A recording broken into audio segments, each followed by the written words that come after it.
Science teachers पढ़ाए तो simple लगे everything. Leaderboards and quizzes से Amazing. learning हो जाए happening. समझ आएगा तो मजा आएगा. Vedantu. Learn live online. To attend a free live class, download the app now. Hey guys, Namaste and welcome to yet another session of our Class 10 ICSE Biology series. This is Ambika, Master Teacher of Biology, right here at Vedantu. I hope all of you are doing absolutely great. All of you must be all, preparing for the new year and at the same time running to face your most crucial year of life. Yes, to prepare for class 10 board exams. Of course, I'm not trying to scare you at all, but it is a fact that 2020, the year 2020, it's going to be the most crucial year, the very first step, the very first crucial step in your life. So may the new year bring you a lot of happiness, and with those prayers, let's try to focus and start on another new chapter of your Class 10 ICSE Biology, Chemical Coordination in Plants. Yes, guys, so we've been talking a lot about plants in the last few days, right? We've spoken about transpiration, photosynthesis, a lot about plant physiology. This is going to be our last plant chapter as far as your Class 10 syllabus is concerned, okay? But before that, I would love to start with a positive quote. This is what I want to tell you today. Go as far as you can see, and when you get there, you will be able to see further.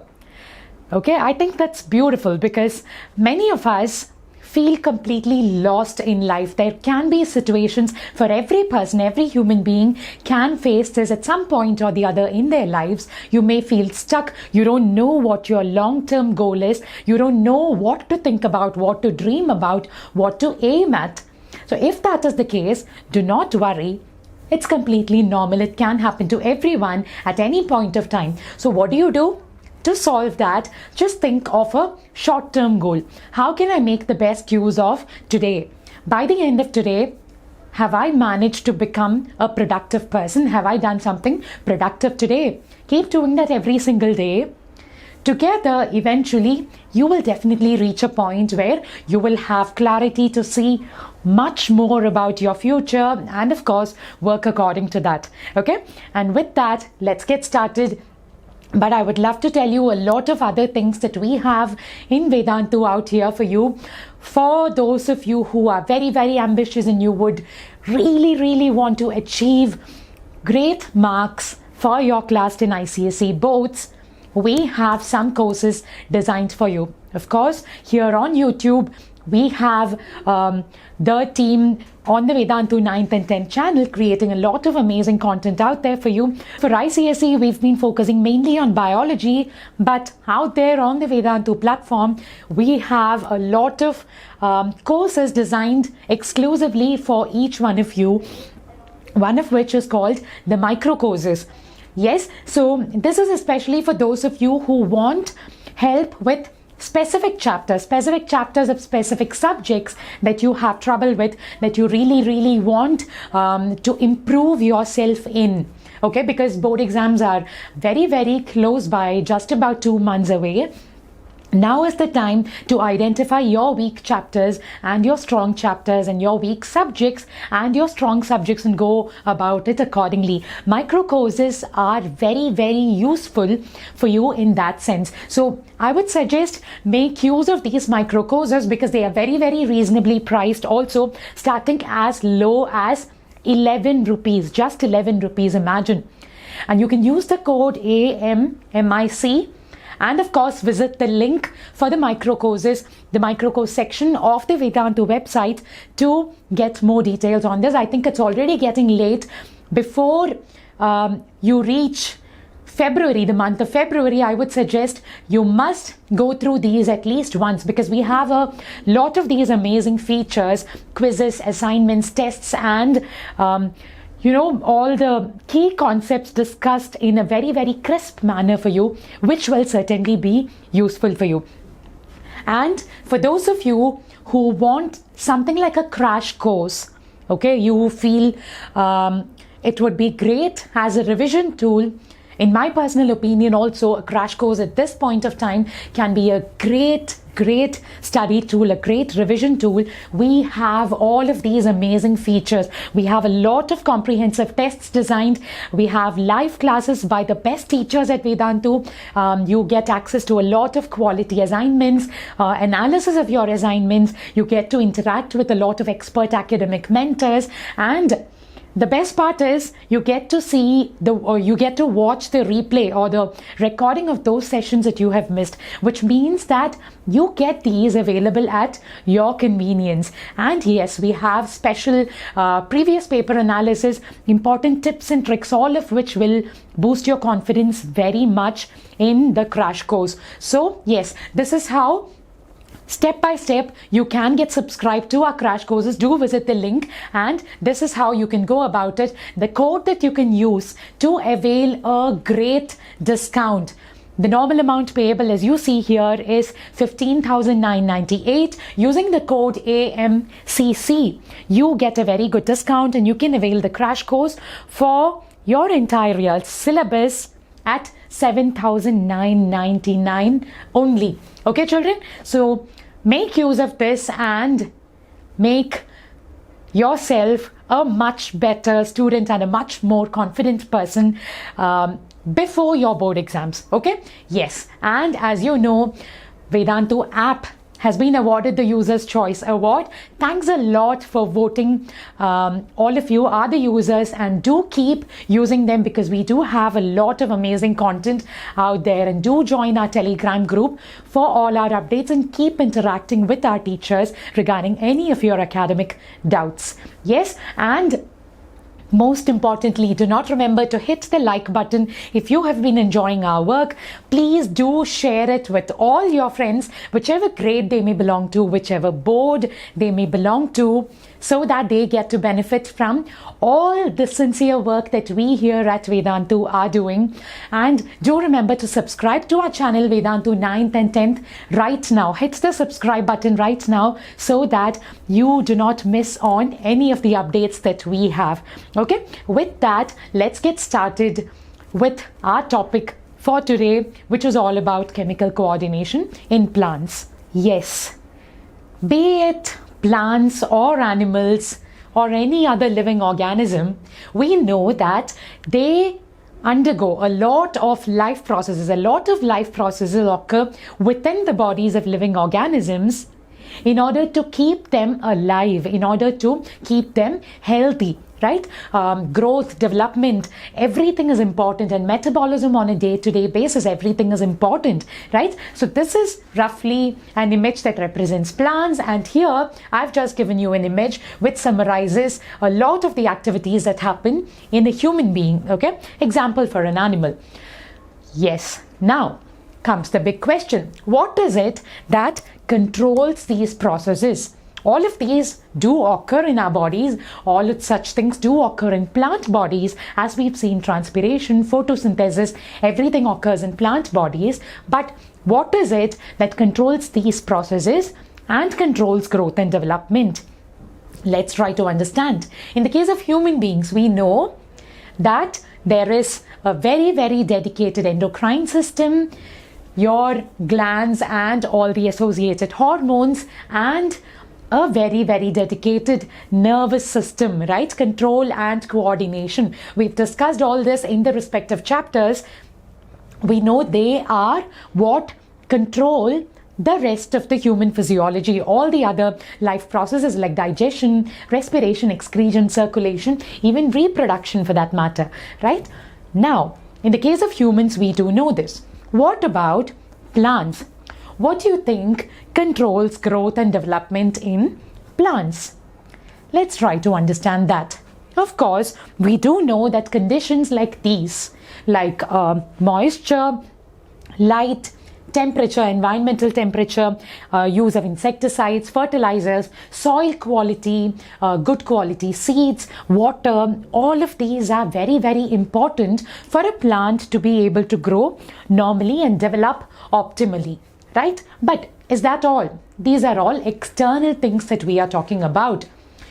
Internally, growth and development in plants are controlled by hormones. Yes, even in plants, there are hormones. Of course, the plants do not have a nervous system like human beings and many other animals do. But they do have chemical substances called hormones. Just like in the case of animals or just like in the case of human beings, plant hormones are also synthesized at one part of the plant body and they act at a different part of the plant body. What do we call plant hormones? There is a name for that. They are not just hormones. Of course, in a general sense, we can say hormones, but plant hormone together has one single word, which is called phytohormone. Okay, because phyto means plant. Okay, plant hormone or phytohormone or phytohormones.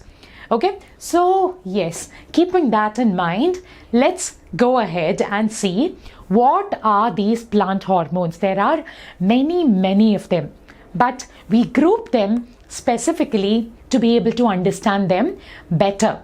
Yes, the major activities in plants that get controlled by hormones, what are they? That is the basis on which we group the plant hormones. So let's just look at a list of those activities. Of course, plant growth is very important. That is under the control of certain phytohormones. Cell division, mitosis, mitotic division, which is of course important for growth. Specifically, cell division also is controlled by a phytohormone or a group of phytohormones. Abscission.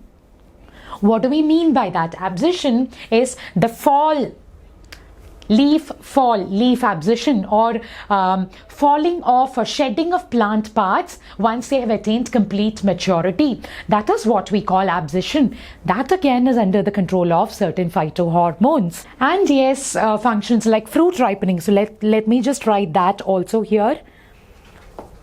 Fruit ripening is also under the control of plant hormones.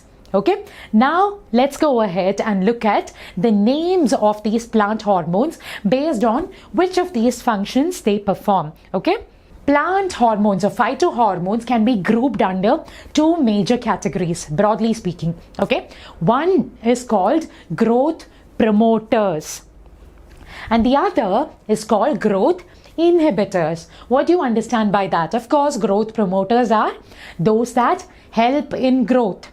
Not just height-wise, growth in any sense in a plant is carried out by plant growth promoters.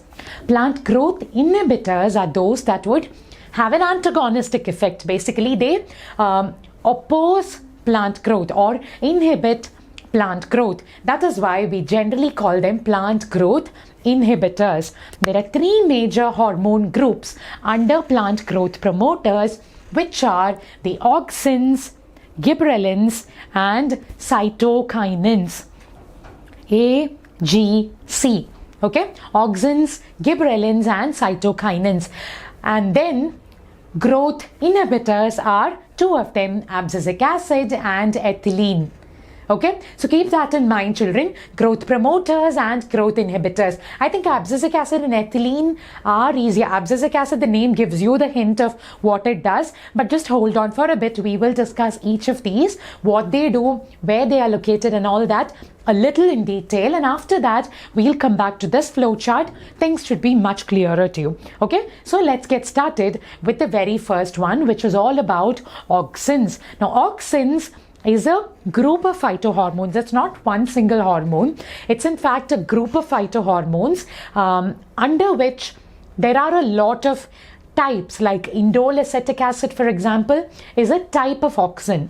Okay, that's why we call them auxins and not auxin. Okay, so where do you find them?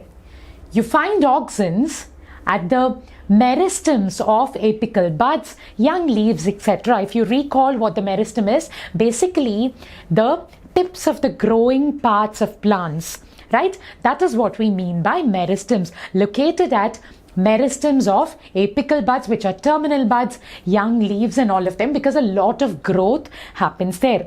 What do? Let's look at their major effects. Stem elongation. Of course, if they are located in a meristematic region, they have to help in growth and elongation for sure, right? So stem elongation, root elongation or root growth, differentiation of tissues, fruit development, everything related to growth. Stem, root, fruit and other kinds of differentiation. All of these carried out by the hormone, by the group of hormones called auxins. Okay? Is that very clear?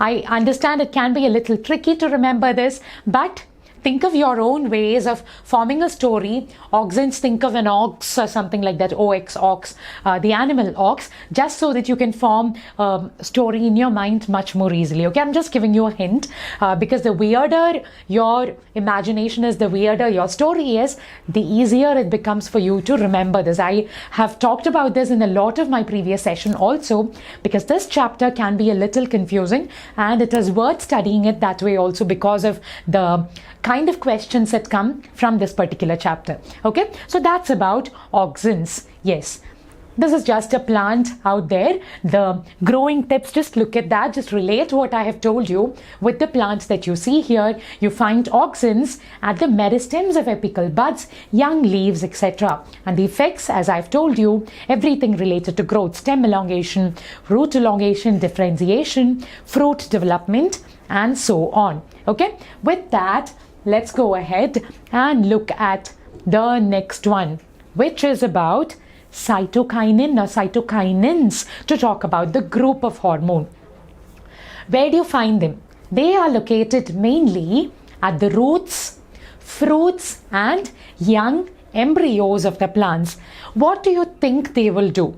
Cytokinins. Cyto. Does it strike any bells? The prefix cyto. Think about that.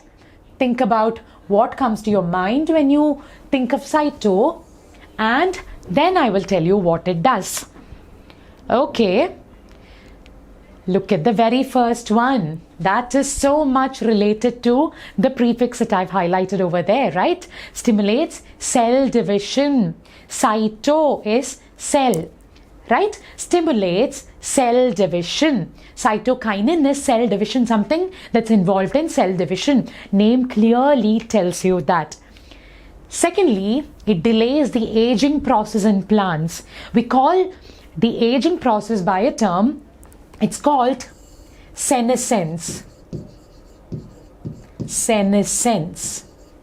Okay, aging or senescence in plants is delayed by cytokinin. So one analogy that's coming to my mind right now when I just read the point, delays aging in plants, is, or think of some anti-aging miracle creams or something like that. All the commercial ads that come up, right? Of course, that's for human beings and not for plants, but compare cytokinin, make it a character which looks something like one of those beauty creams available in the market. Okay, now, yes, it does break seed dormancy. What is seed dormancy? Seed dormancy is basically the condition wherein a seed would go into a dormant condition or an inactive condition, holding off all or suspending all the metabolic activities just because of some unfavorable conditions. And when favorable conditions return, seed dormancy has to be broken so that the metabolic activities can be resumed.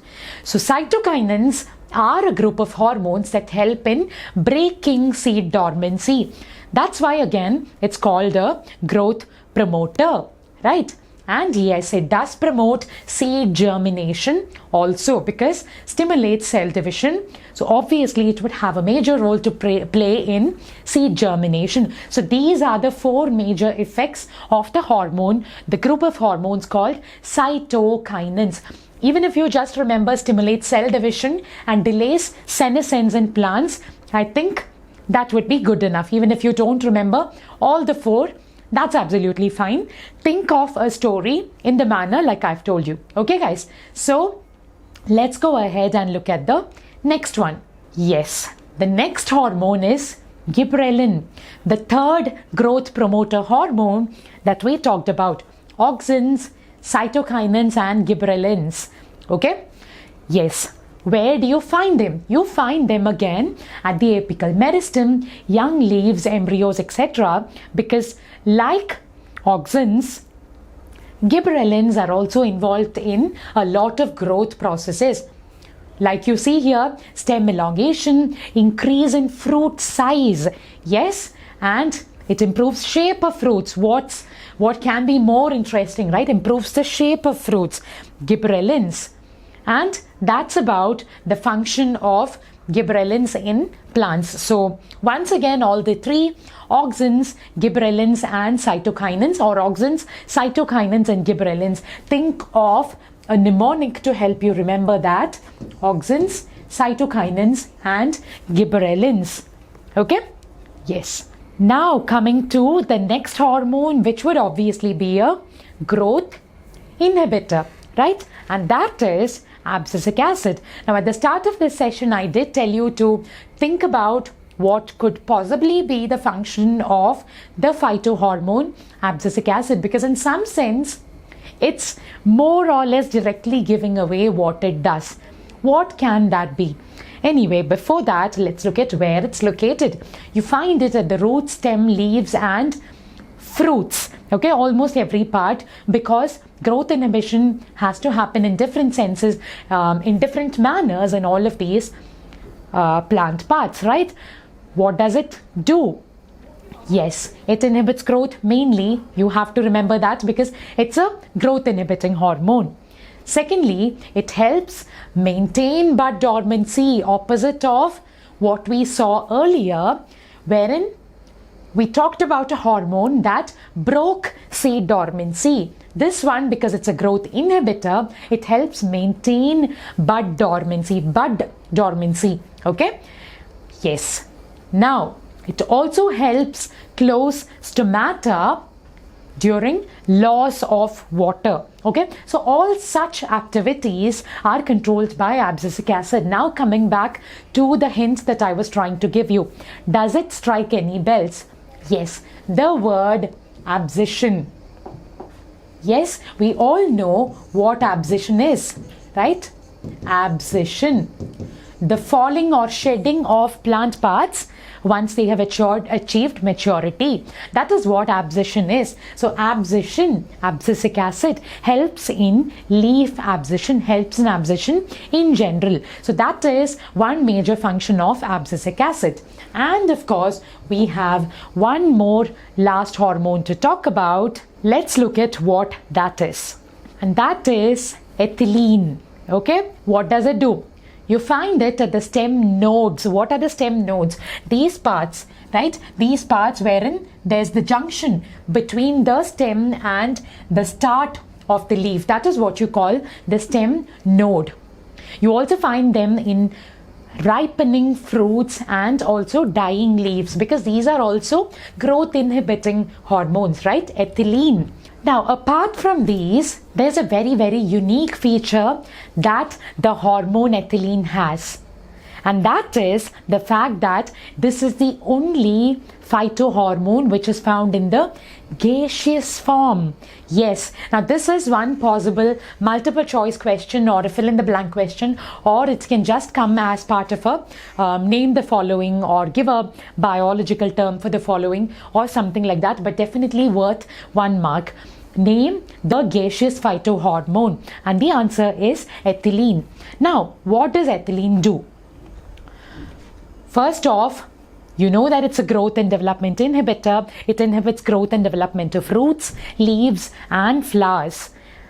Most importantly, its function is to promote ripening of fruits. Yes, ethylene, the gaseous phytohormone, is what ripens your fruits. You keep a mango or you keep a bunch of bananas over a day or two. You leave them to ripen. How is it?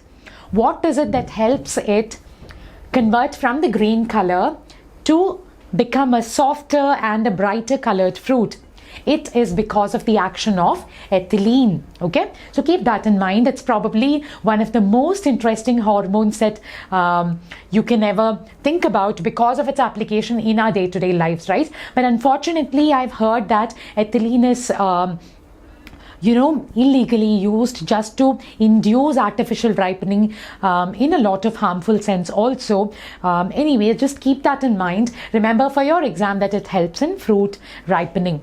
Okay, and with that, let's look at the flow chart. Once again, plant hormones or phytohormones can broadly be divided into two: plant growth promoters and plant growth inhibitors. What are the growth promoting hormones? Yes, they are auxins, gibberellins and cytokinins, A, G, C. Okay, growth inhibitors are abscisic acid and ethylene. Okay, learn the spellings very clearly, children. It can get confusing, especially abscisic acid and gibberellin, I think, can have confusing spellings. There's a double B, a double L. Abscisic acid, the common mistake is that we may end up putting two S's, but there's only one S. Okay, abscisic acid. Okay guys, so now that we've seen how growth and development is controlled by these 5 major plant hormones, let's look at a little about movements in plants. Wow, actually, do plants move at all?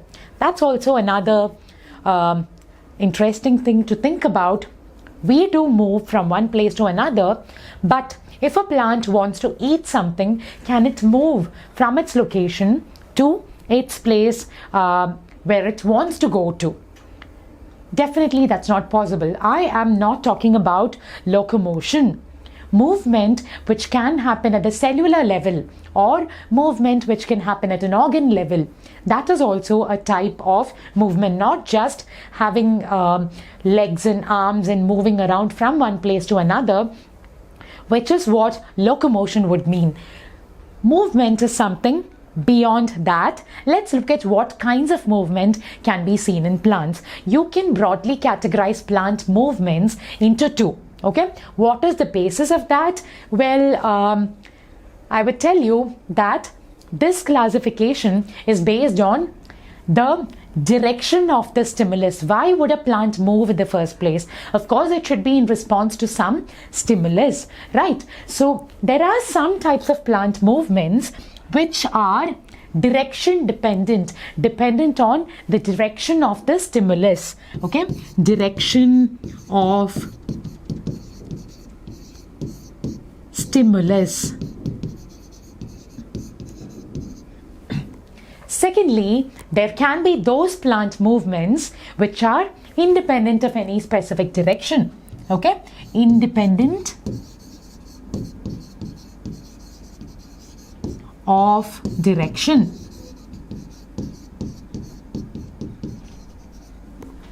Okay, based on this, we give these two a specific name, and that is tropic movements and nastic movements. Tropism or tropic movements are those movements in plants which are in the direction of a stimulus, whereas nastic movements are those that are not specific to any direction. They just move in response to a stimulus but not depending on any particular direction.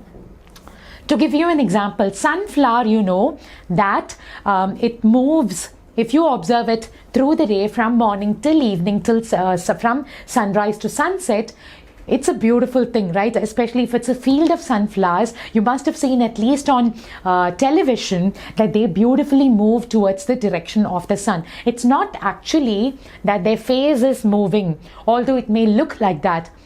There is a specific science which can explain how sunflowers move, but what I'm trying to say here is that you know that does happen in the direction of the stimulus, which in that case is sunlight. That is an example for tropic movements. What is an example for nastic movements? Let's try to understand that. Yes, the touch me not plant. How many of you have ever touched a touch me not plant? Yes, I just realized that sounds very I don't know what to say. How many of you have touched a touch me not plant? Yes, the touch me not plant is like, don't touch me, don't touch me. That's why it's called touch me not. But during my childhood, I remember in my father's native place, there were a lot of touch me not plants somewhere outside my father's house, my uncle's house. In fact, there were a lot of touch me not plants growing along the roadside. I would just go and touch them, just keep on touching them. It's beautiful and fun to watch, but they just shed and they just droop down and close their leaves. Yes, that's what you can see here. This is what they look like, tiny leaves. Botanically, it's called Mimosa pudica, the touch me not plant. And when you touch them, the leaves just droop and they fold in. Okay, that's because in response to touch, right? In response to touch or in response to some stimulus that's coming in contact with the leaves or with the plant, the water from the cells are just moving out and it's very, very shy. We call them shy plants. That's why they are called touch me not. Because the water moves out of the cells, they just end up drooping down. Okay, so that is an example for Nastic movement, because it's not in the direction of any stimulus, it's rather just in response to a stimulus. So tropic movements, Nastic movements, keep that in mind. Think of differences between both of them, because that can also possibly come for your exam. Okay, now let us look at the different types of tropic movements. Phototropism, this is what I was talking about. The sunflower, right? We know the sunflower and many other plants move in response to sunlight. Because the stimulus in that case is sunlight or light, we call it phototropism.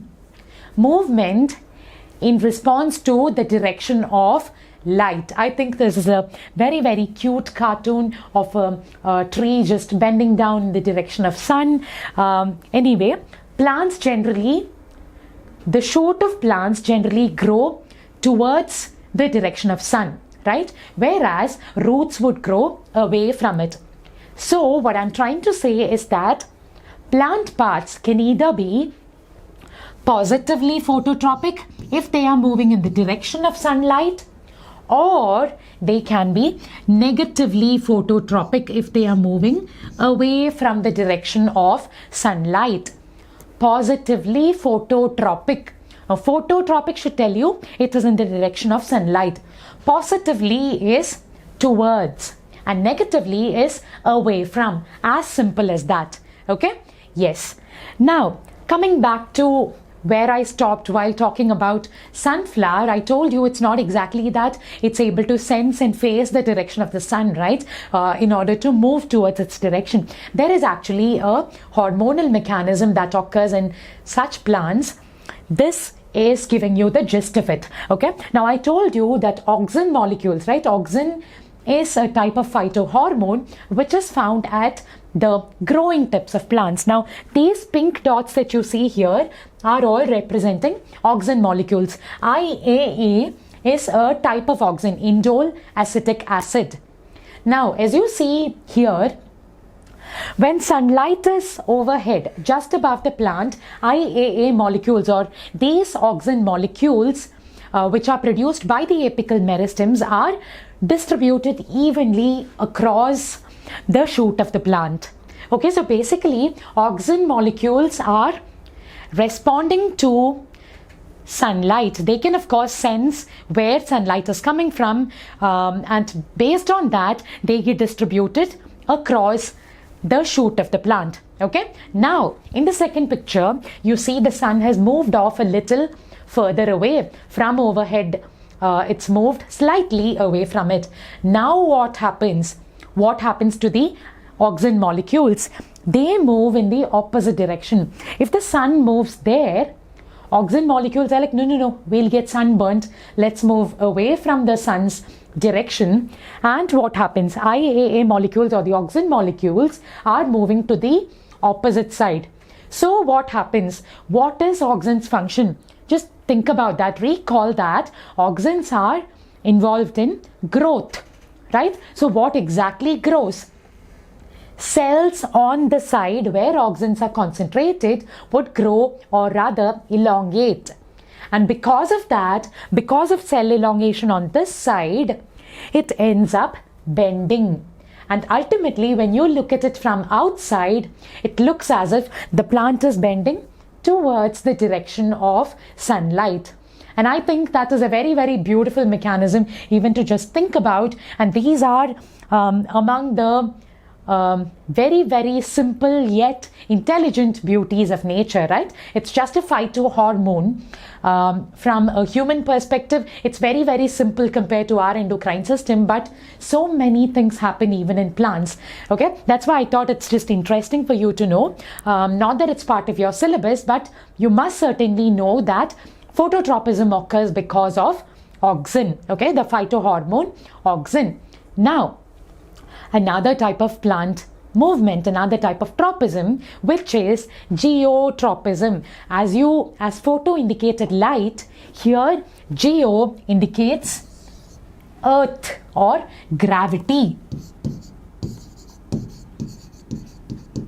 Again, just like phototropism, some parts of plants can be moving in the direction of gravity. And if it's moving in the direction of gravity, you call it positively geotropic.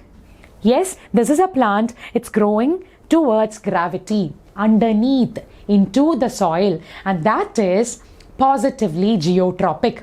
Whereas the shoot of a plant would grow against gravity, and hence you call it negatively geotropic. Okay, is that very, very clear? So phototropism and geotropism. What is positive phototropism, negative phototropism, positive geotropism and negative geotropism? You will get the hint and the explanation to all that just by breaking down the word into two. Okay? Now, coming to the next type, which is hydrotropism. Again, the prefix hydro is giving you the hint that it is water, hydro. So movement in response to water is what hydrotropism is. As you see here, roots in the soil would grow towards the stimulus, which is water, and hence roots are positively hydrotropic. Yes? Now why have I given you these two images? Basically for you to compare. In this case, there's no stimulus, there's no water. So when there is no stimulus, the roots just continue growing straight in the direction of gravity. But yes, when there is a water stimulus, which does happen in most cases because underground water is there all around, right? So the roots would automatically get attracted towards that water, and you can see it bending towards that. Yes, that is what we mean by hydrotropism. So phototropism, geotropism and hydrotropism. We have two more left, one of which is thigmotropism. Can you think of what would be the meaning of the prefix thigmo? It's very, very simple. It's just touch. In response, movement in response to touch stimulus is what thigmotropism means. So is that what you see in the touch me not plant? No, because touch me not plant, it was more of thigmonasty because it was not growing in a specific direction, right? That is why thigmotropism is something different, like you see in the example here. In the case of plants which have stem tendrils, like the pea plant, which grows over a support using its tendrils, how is it that it's able to grow in that specific direction? Is it that it's able to sense like a brain, like how your brain functions and senses things for your body? Not exactly. It's just a simple method called thigmotropism, movement in the direction of touch. So what is touching it? The stem tendrils help the plant to climb up a support, basically because the tendril, when it comes in contact with any solid surface, when it touches any solid surface, it is able to elongate. The cells are able to elongate away from that particular direction, just like in the case of phototropism, wherein when the sun was there, auxin moved to a different direction and in the opposite side of the stimulus, cells kept on elongating. Something like that. There is one part of the stem tendril, which comes in contact and touches the base or a solid substrate. Certain cells away from that part which is touching it would elongate, and growth would occur away from the part that is touching the solid support. Okay, that is what Thigmotropism is. And what is the result? You ultimately see something like it's able to climb over the support. Okay, now one more final type of tropic movement, which is called Chemotropism. Like the name tells you, it's a chemical stimulus. Movement in response to a chemical stimulus is what chemotropism is. And a very, very good example in the case of a plant for chemotropism is the movement of the pollen tube. Remember, you must be able to recall that when a pollen grain falls on the stigma of a flower, it just germinates and the pollen tube grows further and further and grows towards the ovule. It's not just magic, or it's not just any random thing that decided it moved towards the ovule. It was the chemical stimulus, which is the ovule. Right? So chemotropism, positive chemotropism is what this is an example of. Okay, now we've learned 5 different kinds of tropic movements, right? Let's look at them at a glance once again, starting with phototropism, movement in response to light, and then geotropism in response to gravity, haptotropism or thigmotropism as we have learnt it in response to touch, hydrotropism in response to water, and chemotropism in response to a chemical stimulus. All of these are very, very important to understand, and I think extremely simple to help you score marks also. Okay, so with that, let's start with the quiz time for today's session based on this entire chapter, which was as small as a session. Yes, leaf fall occurs when the amount of, and look at the options, give me the answers in 5, 4, 3, 2, 1 and go. The answer is abscisic acid increases. Yes, option B. Leaf fall occurs when the amount of abscisic acid increases. Okay, now I think this was a question that you could easily have answered even if you did not remember much about the plant hormones. Now next question, hormone that promotes ripening of fruits. Again, very, very simple, because I told you this is the hormone that's important for us on a day-to-day basis. So which of them is it? Answer in 5, 4, 3, 2, 1 and go. The answer is ethylene, fruit ripening hormone. Now, question number 3. Growth of plants in the direction of light is called which of these? Is it geotropism, geonastism, phototropism or photonastism? 5, 4, 3, 2, 1 and go. The answer is most certainly phototropism, in the direction of light. Okay. Now, which of these phytohormones is a gaseous one? Yes, again something that I specially mentioned when I taught you that hormone. Have a look at the options and give me the answer in 5, 4, 3, 2, 1 second, and your time is up. The answer is ethylene, the only gaseous phytohormone, which is also a fruit ripening hormone. Now, this is your homework question for the day. One rotten orange can spoil a whole basket of oranges. You might have observed it at home in the fruit basket that you normally keep. If you have not, do not try to deliberately rotten it with a rotten orange, because it's criminal to waste food like that. But by accident, if you have ever observed this, think about why it occurs, and give me the reason in the comment section below, or send me an email with the answer. Okay, and if you have enjoyed today's session, do remember to hit the like button, children. Do share it with all your ICSE class 10 friends, because this session was an entire chapter, right? Chemical coordination in plants. So it's very, very important from your exam perspective. Also, one more thing I want to tell you is, I would suggest make a table for the phytohormones, auxins, gibberellin, cytokinin, abscisic acid, and ethylene. Make a table with the plant hormone names and the functions, and then that will make it very, very easy for you to revise that. Do remember to subscribe to our channel so that you do not miss on any of our updates in the days to come. And just in case you would love to connect with me for any health, motivational, or anything else that you're facing trouble with, do remember to send me an email at ambika.gopalakrishnan@vedantu.com. I would love to keep hearing from my children, and I always reply whenever I find time. So do not hesitate to send me an email. If not, please post your feedback in the comment section below. Until we meet again in another chapter of your ICSE Biology, this is Ambika signing off. Bye-bye.